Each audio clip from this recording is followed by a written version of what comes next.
You got birds in Thailand too, right? Yeah. You still have birds in Thailand.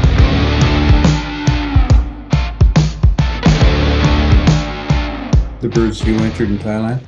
My partner. Yeah. Hold on. Oh, Merry Christmas. Merry Christmas. Christmas Merry. How do you say it in French? You don't even Just know. say enjoy. Enjoy? Christmas. Another Christmas comes and goes. We eat good, We do. and that's good. Want something to eat? No, I just had cabbage roll. Thank you. You did a cabbage I'll roll. have that after. Welcome everyone. I guess this is the Christmas one. This is the Christmas. Yeah. The Christmas family show. And remember, this always works better when you guys participate. Mike Parrish, how's it going? Les Gerard, how are you? Les, good evening. All shitty weather here lately, eh? Oh, yeah. Winter. Yep. Pretty cool. Put the birds together. This year I did it early. Yep. And they went, had them for a week in baskets and pairs. Yep. Baskets. Paired them up. And put the cocks they already had their basket, their boxes, nest boxes. Right. Put them in and yeah. And now it's freezing. You got to go out in the morning, make sure that put the water in there, go out a few hours later, make sure it's not frozen. But that's part of the deal. That's what keeps you living. Yeah. That keeps you living. For early breeding. Early breeding. It's like a pain in the rear end, but for some reason we love it. It is. Well, let's get here to the Merry Christmases. Merry Christmas, David Tracy, Mike Green, Mike Parrish, our buddy Henry Ratter, he rhymes with ladder, and Sherry, quite contrary. How are you, Sherry? First question of the night, man. ABC Loft from the U.S. He's got a question. Ricky, do you need extra food in the winter? What if you're breeding? I don't know. That's a good way to. For those who aren't breeding right now. That aren't breeding. I find if you have the time, then you could go out 3 times a day and give your birds a little bit each time. They like it. If you have a section and you feed them once in the morning, let's say at 10, because I'm retired, so I feed them at 10. If I go back out there at 4 o'clock, 3:30, I just walk by them. They're looking for that little bit of feed. Yeah. So where we are, I don't know where you are, but it's a little bit cool here. And I do think that little bit of extra feed helps. I think if you could feed 3 times a day, I have a section where I have some special powders that I've raised. And I got youngsters right now. Actually, they're already 3 weeks old, right? And I go out there and feed them 4 times a day. I walk out, I just take a couple handfuls, and I throw it down there, and they just come out. The parents come out, and they eat, and I think it helps the communication between you and your birds help. Yeah, but you're not saying though you actually feed them more. You actually, when you're doing it, you're actually feeding them the same amount. You're just breaking it up into different meals of the day. Yeah, I would have to say that. If you start feeding too much, you're going to put more weight on the birds, and then when it comes time to breed, you got to pull the weight off the birds. That was a tricky question. That was. I don't think you got to think. Let's just use again good old common sense. Mother Nature in the winter, she rations the food down to nothing. Really. They got to dig. They got to work to get the feed. You're 100% right. Now, your birds are just sitting in the loft. So you know what? So probably keep them on a good diet. Don't make them fat like pigs. But it's a good time to practice your feeding. It's a good time to, Yeah, go out there and feed them a little bit of breakfast. Yeah. And then I'll go out a little bit later and I'll just throw out some barley. Yeah. Right. And they go after that. Good old ABC Lofts asked this question. How do you keep water from freezing without electricity in the loft? I just keep changing the water. I just have a system now. I mean, I'm home, so I just give them water around 8:30, 9 o'clock. Yeah. I like to go a little bit earlier, but I'm lazy, right? Yeah. So around 8:30, 9 o'clock, and then I go out again around 1. Mm-hmm. I'll knock off because the water freezes quick, and give them some more water, and go back in the afternoon and do it again. And then I drain. I take my water out at night. Yeah. Empty everything out, and because in the morning I don't like having to take a pail out and defrosting it or take more jugs out, right? Yeah. And you find my birds that I put in the crates for mating, Yeah. right? Yeah. I give them water once a day. Yeah. I give them a handful of feed in the morning. Yeah. Everybody, I got the basket. I have 14 baskets. Yep. Handful, 14 baskets. Then I start with a 1 liter jug. Right. Jug. And I put that in. I go a little bit. A few minutes later, I take it away. And I put that liter in, and I make that little sound. Book, book, book, book, book, book, book, book, book, book. They know that. Boom. They get a drink of water. If they don't drink, I come back a few minutes later. I take it away. They drink. Put it in the next container. I don't leave the water with them because you know what? They end up flicking in there or, back up and have a little bit of doo-doo in the water. I just put it in there and just take it away. Give them 2 minutes to have a drink. After the first day, by the second day, they drink like little pigs. If you leave it in there, it just becomes Now we got some more questions here, so I will get to them. First of all, I want to say hey to Mohammed Lee from Morocco. How's it going? Les Gerard says not the hens, only the cocks. So he overfeeds the cocks a little bit, but hey, whatever. David Tracy says we had 30 wind chill, so I gave the birds a little feed in the morning and a little feed just for a little body heat. Okay, yeah, hey, you do it. Again, you guys. In temperatures, you feel what you want to give them. Yeah, the idea is though not to turn them into fat pigs. I think that's 100% right. Hold on, Henry Ratter says I think a heated loft the birds should be fed lighter than an unheated. I don't know. I think really, guys, it's the same. You got to remember in Canada or wherever country you are. Your birds climate to your country. They climatize. I spoke with a fellow in Europe, and he showed me what should be fed in the winter feeding. And it was barley, millet, milo, and a bit of safflower. Mm-hmm. And the other one, I can't remember, like small seed. It was just like, wow, absolutely no corn. Yeah. And I wouldn't want to try that here. I think in this country, your birds would be like razor blades. I like to give them about 20% corn. You're never going to go wrong with corn because you can back it off or you can add more. Well, you can overfeed it too. The kid, you can back it off or you can add more. Hey, wait a minute. Don't start an argument with me. Hold on. John M. writes, what's the best winter loft floor bedding? That's a good one. What's the best floor bedding in the winter? Well, I hate, You're going to say dry litter. You've been around a while. And if you're watching these shows, I use dry litter. Year round, that's what I use. And, my breeding loft and, don't tell anybody. But you people are on the show tonight, so I'm going to tell you because I like you. Okay. See that? That's how much dry litter I have in there. Mm. Okay? Yep. Healthy as can be. And windows open. I don't believe in shutting the windows. Anything like that. Snow blows in, blows out.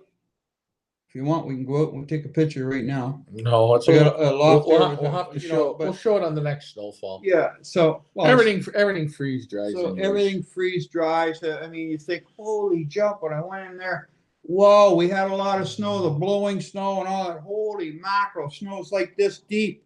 I'm going, oh. Within about 4 days, it's cold weather. For some reason, it just Freeze dry is gone. yeah.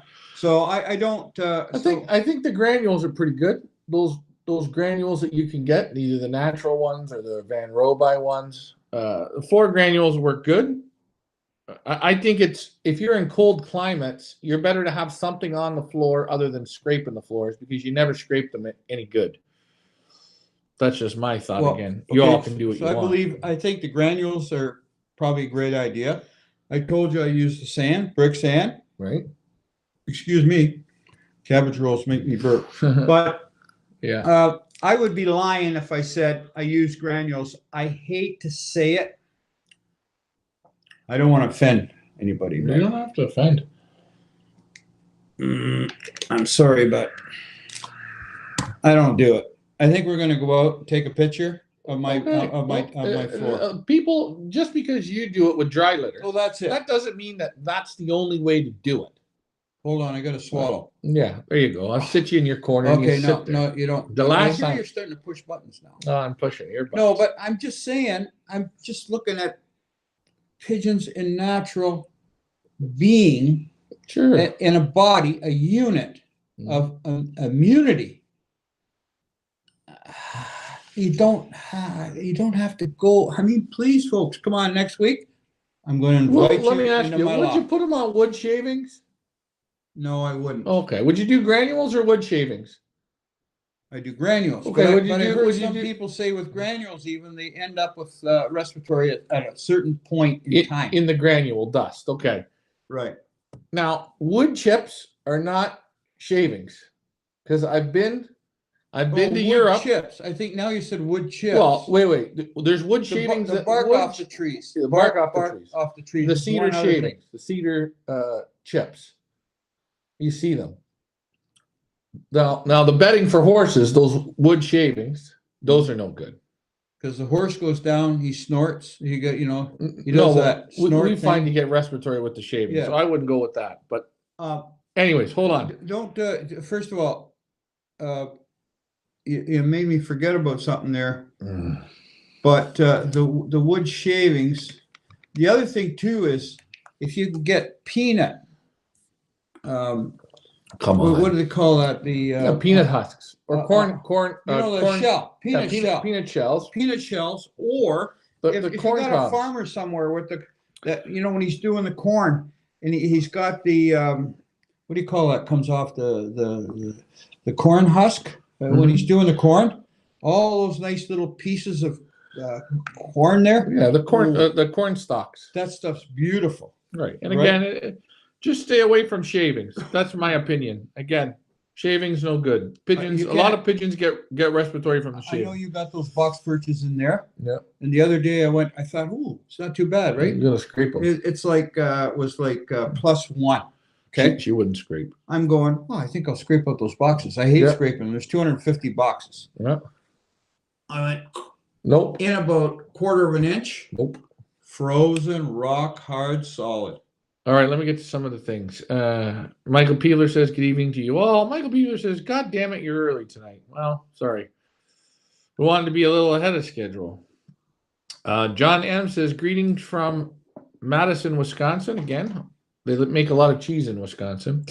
Mike Green says, mine eat the corn first, then the rest, but it's cold and they need corn to keep the body heat. Yeah, corn's good. I think the cooler you are, you do need a little bit of what we call meat and potatoes. So I think corn is good. And I think what you're talking about there is body heat. To keep body heat is actually like work. It's like eating pasta. If you're out working hard, digging ditches or whatever you're doing, you're out baling hay, you eat a lot of pasta. That's good. And I think to keep warm, you need a little bit of that. But also, they become pretty heavy and overweight. They gorge a little too much. That's why if I go in there, I'll throw. Now, hold on. This is a good question. John M. Right. writes, and I think this is for trucks. You know when the trucks break down, the dump trucks or garbage truck? Okay, yeah. You know that oil dry? Floor dry? Yeah, floor dry. Yeah. Is that good to use with pigeons? He says I've heard mixed reviews. I 150% would not use oil dry. I wouldn't use cat litter. I wouldn't. Those two things, big no, because they're chemically made. They're not made for pigeons. And remember, when a pigeon moves in a loft, it brings up the dust, it gets it in the nose, and it's just kitty litter, big no, and oil dry. I wouldn't go with it. I would say floor dry. Floor dry. He calls it oil dry. Okay, yeah. I know what he means. I know what he's talking about. Robert Hamilton, hey there from the Pioneer family. Oh wait, we got another question. Mike Parrish asked this question. I missed it. Sorry, Mike. You can, yeah. I'm new to One Loft races. What do you think about the same people that are constantly at the top? Good birds, or is there cheating? Wow. Well, boy, I don't. You know, I'm going to say this. Wait, hold on a minute. It took you 5 seconds to even say a word. So that would tell me, Mike Parrish was the fellow? Yeah, Mike wrote that. Mike, I can read the question. Hold on. That's your answer. Okay. Yeah, that's your answer. I do think there's phony play. Not every One Loft race. In some, I think that's just. I think that's just the truth. You know, the question I had a good question. Well, wait a minute, Mike Parrish. What does Mike Parrish think? What do you guys think? He asked that question because he's in doubt. And what I'm going to say is, I hate to say it, you're darn right there's cheating there. Yeah. Okay, darn right there's cheating. And my other question is to the crowd.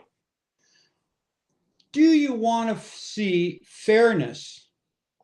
Do you want to see your birds work in a training program from 2 miles up to the first race at 80 miles? In our place, it's the first race. All right. Or whatever. Or would you not like to see that program and then have those birds after that 80 miles go to 8 races back to back if they're healthy, and they should be all healthy? Do you folks like to see that kind of game, or do you like to see another game? Well, where I think, I think what Mike Parrish is saying is, nice to see you again. Well, we figured it out. We have a nice person that's here all the time. Hold on our show, and this person figured out, watched the velocities of One Loft racing, and watched them. And we have been in One Loft racing now for, it's going to be our 14th year. And we never get velocities that are 1,600, 1,700, 1,800, and 1,900 velocities ever. We never even get them from 10 miles. So if you check those One Loft races and try and figure it out, something's going on. Well, that's the way I look at it. Yeah. And anybody watching it, you know, I would like to go and fly in Texas, and I would like to fly in Florida. And the only reason I'd like to and I'm using those two because there's a lot of races in those areas. There's tailwinds and it's downhill. Tailwinds and downhill. But that's right. I'm telling you, I look, and they'll even post some of these races will post the weather. They'll post a 2 mile an hour tailwind. And I go, okay, well, today's going to be 1,300, right? Yeah, I look. Pigeon flies at 40 mile an hour, roughly. Well, I look. The speed is 1,500, 1,600, 1,700. Whoa. And unbelievable. All I have to say about this, folks, is you guys running the One Loft races, take a little word from me.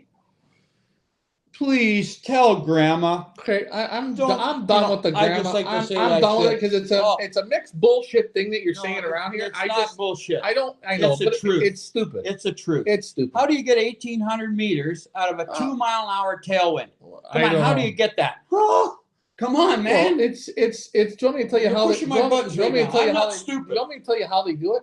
How? They don't go to those spots. They shorten Oh, it, and they can't estimate their times.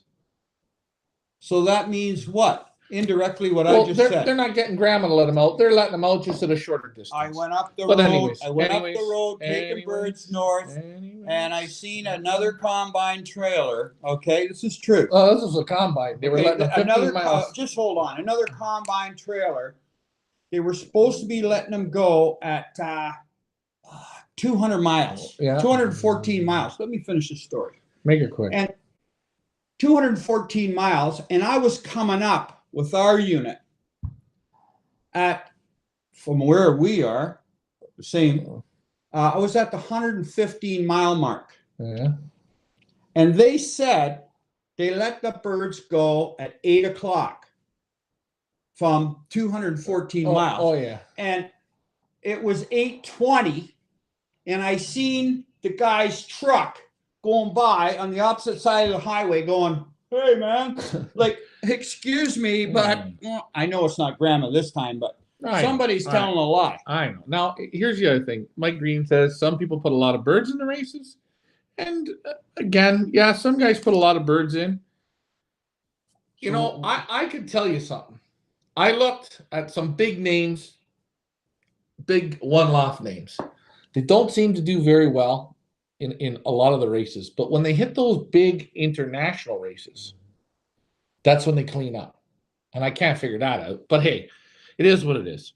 Damon says, nice to see you, Ryan. You look good. Okay, yes. Les Gerard, good to see it all. Merry Christmas. Mike Parrish, just trying to figure out how certain people always win. Well, it's called sometimes darn good pigeons. But, you know, let's take a moment and talk about Ian Sybil in our race. Yeah. He has won our race 3 years in a row. Okay. Yeah. He hasn't. He's won in the points. He's won some good prizes. Yeah. He's won 1 year he won 6,000. 1 year he won 4,000. 1 year he won 5,000. Okay. He's been in the top. He's the only guy in our race to do it. He's got darn good birds. Now, he went over to another one Loft race. Bang! He hit again. Now he could be on a little bit of a lucky streak. I don't know. But hey, you know what? He had good birds, and he tests his own birds at home very, very hard, and he comes back with the birds that do it for him. Yeah. And you know what? At the end of the day, he got the result. But you know, I'm coming back to my other question: is from start to finish, do you want to see the truth? And Ian, for example, he takes his birds the truth from front, start to finish. That's right. And that's where he gets it. Right. There's no right. And again, I don't care if Ian wins this race. I don't care if anyone wins our race. I'm not looking for no favorites because I don't think it's any fun. And like John M says, when there's money involved, there'll always be funny games. And you know, unfortunately, that's the whole thing of this. We all talk about this, how One Loft Racing is getting so professional, but I still look at the races and I still say to myself, you know, on the races where you're paying $1,000 a pigeon, there should be police escorts the birds to the release point. Everything should be video surveillance. The loft should have cameras running on them 24/7. There should be, it should be something for your safety, right? Let's get with the times. Let's move up with the times a little bit, because I do believe that in the big ones and in the small ones and in the medium-sized ones, in certain ones, there is a little hanky-panky. Hey, come on, look, can I ask you a question? In the Olympics, are people taking steroids? Yeah. In baseball, were they taking steroids?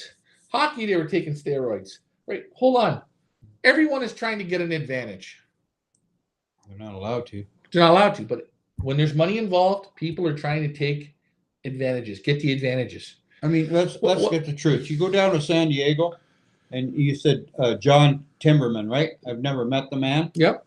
but he's got to fly through valleys and mountains. Yep. And if the bird screws up, he goes to Mexico or who knows where the hell he goes. The man never moved the mountain or moved the loft away from the mountain. There's one fella, he moved his loft 3 kilometers because there was too many trees at some spot for the birds to fly by or around. Like, I mean, come on. I mean, Okay. So I got a couple questions here. ABC Loft says, is there a North Pigeon Combine in Canada have a good reception? A friend is thinking about buying Wolverine birds. I wouldn't waste your money on knockoff Wolverine pigeons. If you want Wolverine pigeons or you want direct off of Wolverine, go to Mike Gannis. Or hey, I'm just going to throw this one out here. If you want the guy who created Wolverine, made Wolverine, bred Wolverine, raced Wolverine, sold Wolverine, can I ask you a question? that's Nicholas and Philip Norman. Hold on. Did that man name that bird Wolverine? No, he didn't. No, The bird wasn't good enough to have a name. Wait, okay, so who took and made a name called Wolverine? Mike did. Wait, Now, so, hold on, so that's, hold on. that's I'm not done. number But one. what I'm saying is, you can buy direct from Nicholas Norman, from us. They're There's not- Elite Pigeon They're Auction. Nicholas Norman's birds. Yeah, They're that's not Mike Gannis Hey, birds. listen, I know what I'm talking about here. No, you don't. I know what I'm talking Hey, about. Mike Gannis But called the bird When Wolverine. I come and buy great grandchildren, no, hold on a second. You're not getting what I'm saying. Okay. If I wanted to buy directly from Wolverine, okay, and I had that in my brain, who owns Wolverine? Mike does. It's Nicholas Norman's pigeon, but Mike owns it, so that's Wolverine. Okay, I go and buy directly from that pigeon.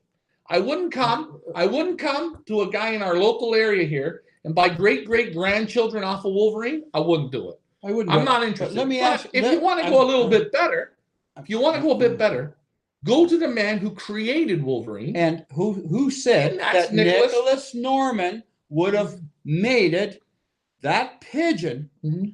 Who he created that pigeon Right. that some fella bought Okay, we go. and decided to give it a name, and then that fellow who bought it decided to mate it to who he felt like. He's not recreating the bird. Hold on. All I gotta say is, Don't push my buttons. all I gotta say is, if you want Wolverine, you actually want Nicholas Norman pigeons. And I think you're far better to go a little further, do a little more research, and buy directly from the Normans than you will buying great grandchildren now out of mixed bag. Okay, so I'll give you an example. Wannabe Wolverines. I got a. Okay, hold on. Hold on. I got some more I got a hot Ford. Okay. I don't a care. Hot Ford. Merry But Christmas. if you want it, I got to put a Chevy engine in it. Okay, who Well, cares? it's still not the same Ford. Right. So what I'm saying Yeah. is the guy's duplicating, which Right. he didn't made it Listen. the same way Nicholas Norman would. No, I wouldn't, but I would. But then he gave it a name. Well, sure he did, but So it's if it bullshit. was me, I'd be All I'm buying. saying is I would bullshit. be buying from Nicholas Norman, and I wouldn't be buying grandchildren from a guy in Canada that all he's out there doing is pumping out little pedigrees that say great grandchild to Wolverine, great grandchild to Wolverine, great grandchild to Wolverine. That's all I'm saying. Moving on. My buddy from Cuba, I know you want me to come to Cuba. I want to go to Cuba, but not this time. Merry Christmas. John Gladwin. Now, this son of a bitch, he's got some of the best pigeons in all of the UK. Francois pigeons. Again, he'll be back at Feathers Elite Pigeon Auctions. Just you guys wait and see. We have something special for you guys with John. But John says, birds also have to suit the handler's methods and systems. And I do believe that as well. Sometimes you will see the same guys winning these races because they're putting a lot of birds out and they're testing their own birds. So the more you test pigeons, right, the more that you're going to get better results. More practice, better results. Moving on. I think what he's saying is, if you've got birds, let's say always on a tailwind course, Sure. and you take a pigeon that's normally in a hard headwinds, bad weather course, been cultivated through a family loft, Yeah. that way, that pigeon, if you put him on a tailwind course, he's usually not going to perform. Maybe the odd one will. And it's the same as you with, take a tailwind bird and put him always in a Hold on. headwind. it's the same thing. Right. If you're a guy that goes out there and grounds and pounds and trains the shit out of your pigeons and got them on a system, and then you send them to a one loft race where the guy does 0 to no training, I'm sorry to say it, but your odds of your pigeon firing aren't good. Can I ask you? Ian trains his pigeons fairly hard, does he not? Mhm. How do we train? Fairly hard. Yeah. Does this bird seem to work? I'm the hell with Ian. He's just the guy. We're using that guy and he's winning, right? So there you go. Wolverine's a pigeon. John M agrees. Hold on. Whoa, hey, listen to how my friend, I think my buddy's from Qatar. He spelt my name Rayhan. Rayhan. Hey, I want 20 young bird for 2023, please. Oh, that's nice. Now you look, I got a very close friend, and he's got horses that will not run in the mud. Hold on. Hello, my friends from Fietta, Pennsylvania. Fly 'em high. Hey, what's going on? Glenn, nice to see you on. I haven't seen you before. Thanks. Remember, guys, please to like, share, and subscribe. And remember, all pigeon men are assholes, including my father and me. And we both look at each other as assholes. But hey, you are an asshole, but I'm a real asshole. There you go. Okay. My buddy here, he's from the UK. You might want to get a hold of John Gladwin for some youngsters. John Gladwin, Formula One Lofts. You're not going to be disappointed in John. Hey, you might not be able to buy 20 youngsters, but get a few off of John. They're not going to be free, but the man gets the results. John M says, San Juan Mountains Classic One Loft race. Straight reboot. A lot of people this year. Straight robbed. Guys, you're let's take a look at this. Let's scratch our heads and say, hey, I want to do a one loft race. What do I need? I need a clock, I need a loft, and I need a fancy piece of paper. That's it. That's all they need, eh? But once you put that out there and you start calling people, you can swindle them into giving you anything. Oh, yeah, come on, swindle. Can you handle the pressure? Can you handle however many pigeons? Do you know what you're doing? Or are you doing it for a cash grab? And I look at a lot of the races out there. A lot of it is cash grab. Now, but hey, that's... I'll give an example. Unfortunately, I'm sorry about the San Juan race. The guy took your money. And the problem is there are some races that are small that do a good job.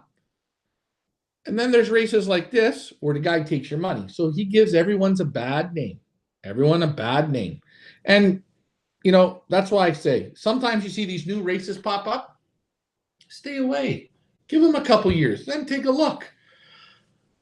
Again, I'm going to tell you, if you see speeds every time, 18, 17, 16, 1500, all the time those speeds.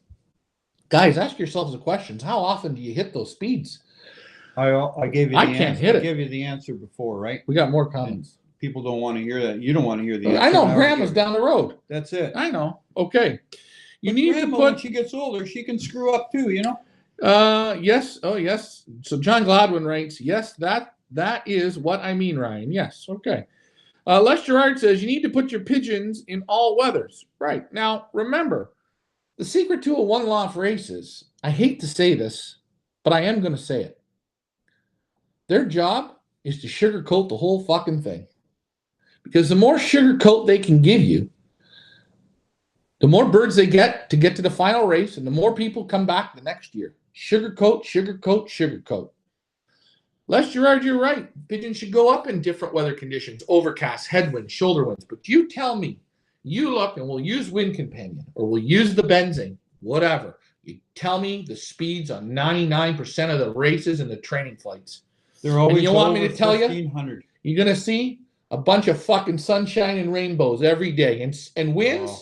Yeah. Winds that aren't that strong, but the goddamn birds, they'll get that speed, won't they? So you know what we're saying. Les Gerard, you're 100% right. We like to fly them. We like to fly them in the rain. We like to fly them in the overcast, but as a one loft manager, you do that.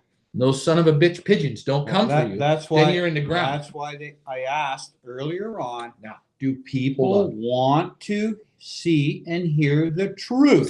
Listen to this one. Answer that question. Do you want to see the truth from the beginning? Just take a look at the documentary on Citation, the racehorse from the 1960s. Mm-hmm. Okay. In 3 or 4 years, the horse ran 50 times. Okay. It was a Triple Crown winner. Take a look at the last Triple Crown winner, American Pharaoh. It finished the Triple Crown, parked, never raced again. I think in its life it raced 8 races. Citation raced 40, 50 times. The horse was built like steel. Now, through years of cultivating horses to run less and less and less, the horses nowadays, you couldn't take a horse out once a week. You couldn't take a horse out every 3 weeks. Because why? You're getting softer. And all these one-off races, the more they put them up at 15, 16, 17, 1800 speeds, the crappier the breeding of the birds actually becomes. I seen it. I told you, birds coming home from 500 kilometers with cloudy, heavy cloud cover, heavy wind out of the shoulder wind from 500 kilometers, coming home at regular arrival times and circling and clapping and landing on the lawn looking for little shrubs to eat. All right, hold on. And the guy couldn't get it in. Hey, listen to me. That's a lie, man. That's a big lie. And you guys that are doing it, go and take a look at yourself. Tell grandma, straighten up. Anyways, I agree with you on that one. Yeah, it's 100% true. Tracy says, Merry Christmas. Merry Christmas, Tracy. Get your calculations right, okay? Come on. Galib from Kitchener. Hey, Galib, how are you? Made this Loft race pigeons. About pigeon breeding. Parents raise only, or is it okay to use pumpers? I think in the wintertime, I think the first round is good, like where we are here. Your first round, let the breeders raise them. The second round, you can switch them to pumpers. The third round, let the breeders do it. Again, you know, I don't think you should take a pair and switch them 3 times in a row. You're smoking out the hen, and the quality of the youngsters go down. And I think right now in this cold weather, if you just right away take their eggs away when it's cold, that for some reason they shut down. Flattens the mood. Yeah, it does something sure. to them. Okay, Mike Green. I'm looking to getting my birds from John Gladwin. Yes, they're on their way. Don't worry. Mike, patience, and thank you for your patience. Lesson learned. John M., yes, John's not going back to the San Juan race. Hey, and maybe, you know, I don't know what the guy did, whatever it is. Maybe he didn't, I don't know. You know what? That's none of my business. Ray Sheeran. Hey, Ray, how's it going? Sometimes strange things happen when there is money involved. Guys, there's money involved. And again, when you look at races, look at what you're getting. Really take a look at that. What am I getting? Am I getting Facebook shows? Am I getting photos of the birds? Am I getting basketing shows, loft flying shows, feeding shows? You've paid for that in the perch fee. And I'm sorry to say, but if a loft manager can't put on a camera and give you guys the show at home, I don't think it's worth your money. I think, you know what? You're only always questioning yourself. Mike Green writes, the Hoosier and the Florida races fly on flat lands with no hills. Yeah, that's the race. You know, flat lands and no hills. Hey, that's where they are. You know, in California, they got the mountains, and in you know, in Taiwan, they fly them out in the ocean. So there's everywhere is different. John M. writes, how do you think we can promote the pigeon sport to this generation? Well, the secret to promoting to generation, take a look at most people on a bus, in their car, sitting at home. They're constantly on their phones. So social media is the best way to promote that. You know, if you're, I'd have to say, if you happen to be a grandfather and you have a granddaughter or grandson, or even if you're a father, go and buy your grandson or granddaughter or your son at 10 or 12 years old, go and buy him a pair of fancy pigeons. Say, here's a little gift for you. And, you know, if he's showing interest before, you have to see the interest. Yeah. And don't tell him when he's born, soon he gets out of the cradle or whatever, you're going to be a pigeon man or else. You just let him come into it and give him. I know a fellow there gave his grandson 4 chickens, right? Yeah. The little boy's 11 years old. Yeah. The boy, he says, now you got to feed them and you got to water them and you do this. Go on out and do your chickens. Yeah. Now, because I do have some sat nets, Yeah. he called me up and said, you think I could bring them over to your place and have them pick out a couple pair of sat nets Right. to play around with? And I said, sure, bring them on over. And if the boy has any money in his bank account, tell him to take out $40 when he comes to visit me. And I'm going to tell him, to the young guy, this is going to be $40, you know, this is, oh yeah, I have the money. And then I'll give it back to grandpa and say, here. Yeah. Right? Yeah. You know, make him feel like he's got to earn it. He had to earn it. And you know, the excitement, I think that's one of the best ways. All right. You know? Hey, a kid is where it starts off. And a kid is always a kid. I'm still a kid. When he came out from mama, he never came out with a, what do you call it? A cell phone. He never came out with a Nintendo game when he came out from mama. It's starting at that time, you know? And the trouble is, too many kids. Soon he comes out, mama gives him a cell phone. I'm not sure. All right. Greetings from Wisconsin. Hey, Pioneers. Hope you all, wait, hold on here. Grant Wilson. Hey, Pioneers. Grant's from Australia. He won some money this year at the Pioneer flying with Troy Spencer. Empire Lofts. Hey, Pioneers. Hope you've all had a fantastic Christmas. Wish you a very best New Year's and plenty of winners. Oh, yeah. I don't know about winners, but we'll try. Les Gerard says, keep racing pigeons 3 to 4 years. Then you'll know what you have. Yes, that's true. I think so. What's up, guys? Les Gerard. Some people win big races. Then it will in the stock loft most of the time. Yeah, well, I'm not interested in stocking one loft winners. Brian says, I've tried. Not many young kids interested in birds. They have the birds for 6 months and they get bored with them. They don't want to do all the work all year long, especially during the winter. I guess you got to have, you know what? You got to have a little bit in your blood too. I think that's it. I don't mean the blood from your parents. I just think you got to have, as a young child, you just got to have that in your blood. Just got to be in your system. You can't be forced. I can see what you're saying there. Yeah. Right. You know, it's lost interest. Hey, you know what? No, it's not going to be for everyone. Ask how many pigeon flyers that started off with their dad or grandparents started them off. They watched their dad do their thing. I mean, how did you start off? The same thing. Yeah, you know, he was born. He started walking in the pigeon loft. Birds on eggs. Go and say hi to mama. Put your hand in there. Oh yeah, I see. Go pick the eggs up. Oh yeah. Oh, okay. Go ahead. What, you know? And you feel a comfort. Yeah. But for new kids, it's a little different because they don't have a little bit of a luxury. But it's pretty funny to see how many pigeon men have kids, right? And their kids are not interested. I don't know what the percentage is. It's pretty low. It's pretty low. Yeah. Okay. Rosedale Loft says, hey, Merry Christmas. Damon says, great topics. Keep it up, Brian. Thank you. Brian says, the OLR is the thing that's getting young people more interested than the pigeon clubs. Well, sure. Of course it is. It's less work. But eventually, if you don't mind me saying, uh, who's going to raise the birds for the young people? And like Craig says, I think targeting young people into the sport